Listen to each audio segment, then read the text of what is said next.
I've had the heating on the entire way. It's taken hours to get here today. I'm currently in traffic, about 20 minutes away from my allotment plots, and yeah, I'm up, I'm out. I have reduced my sertraline from 100 milligrams down to 50 3 days ago now, and I'm already feeling a lot more human. So yeah, we've got some things to do on the allotment plot.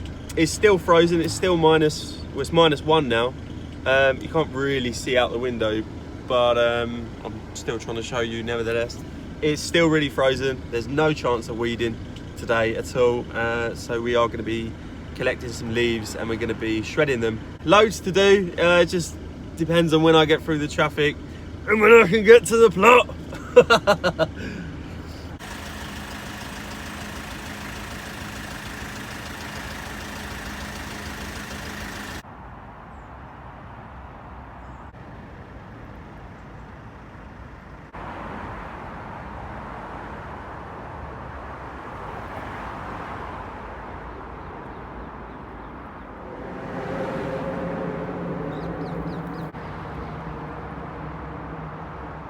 We're on the plot. I've got a van full at the moment. This is full of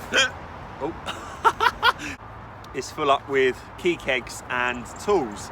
Now, the reason I've got the tools is because I'm going to salvage some wood and other materials from my allotment plots to potentially build a bed inside the van, just because it would make sense to have a bed back in it for times when I want to sleep in the van, just to get off of the floor. And the key kegs are going to be used towards the end of winter. I'm going to make cloches for a variety of different plants and crops. So yeah, bear with me guys, I need to unload all of this lot.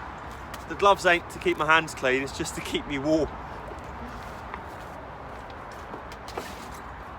If you didn't see the key keg videos, go back and watch them guys. Honestly, these are brilliant and available free from pubs, breweries, Indian restaurants. In fact, an Indian restaurant is where I got this full van load. There's about 20 or 30 kegs in here, and yeah, you can turn them into little cloches. They haven't all got open tops, some of them are closed, and you can dictate where you put the holes. I'll leave a card on the screen if you didn't watch it, but they are brilliant. So yeah, I couldn't leave them there, so these are going to get stored inside the hen house for now.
So here comes the fun part guys. These are some of the leaves that I collected over the last few weeks, and I decided it would be a good idea to shred them, because if I was just to lay them on top of the bed as they are, they can all sort of mat together, which would mean that water wouldn't be able to pass through. Instead, it would find kind of like a natural path to flow off of the edge of the bed, meaning that all of the organic matter that's currently in the bed would dry out. So although there's a number of ways you can shred leaves, I did decide to opt for a strimmer and a large container, and it was just all I had to hand basically, and it actually worked really well. I was actually quite surprised how much these actually shredded down, considering I didn't have an actual shredder or mulcher to hand. Now, like I say, there are a number of ways you can do this, one of which would be using a pair of shears even, which would be pretty time consuming. This can get quite messy, don't get me wrong, it's worth doing, as you can see here. This was just the first pass over, and then I did decide to basically give everything a good stir. As you can see here, the top layer is really well shredded, but underneath was still whole leaves. So yeah, I just gave it all a good stir, added more leaves. I think I actually put 3 full bags in here, which did get quite messy, but this is still quite time consuming to get all the leaves down. So yeah, as you can see, you do get some spillage, so make sure that you are in an environment where you don't mind leaves getting, you know, blown about everywhere. Obviously I'm doing it straight on top of the wood chip, so it wasn't a problem. Now once this is done, you can just add them directly on top of a bed, on top of the ground. You can even mulch your plants, you know, around the base of your lavenders or your shrubs or anything like that.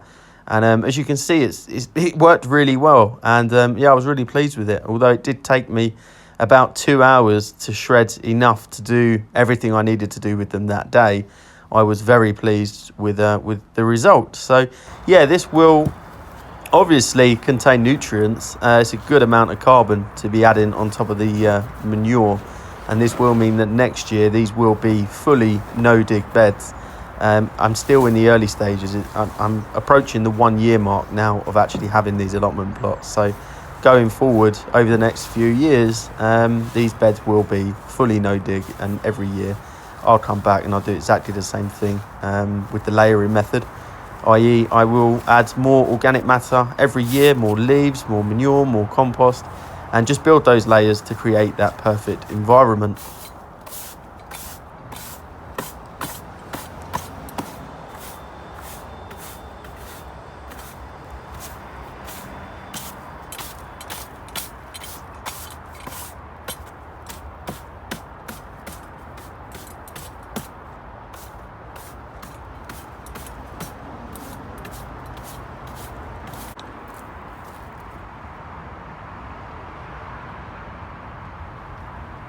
So there we go, guys. That is how I mulch the beds using fallen leaves. Now, obviously, they're going to take some time to break down. They're going to have that time. It's winter. We've got months until spring. And what I'll do is top dress all of these beds once the kale's finished as well, with compost.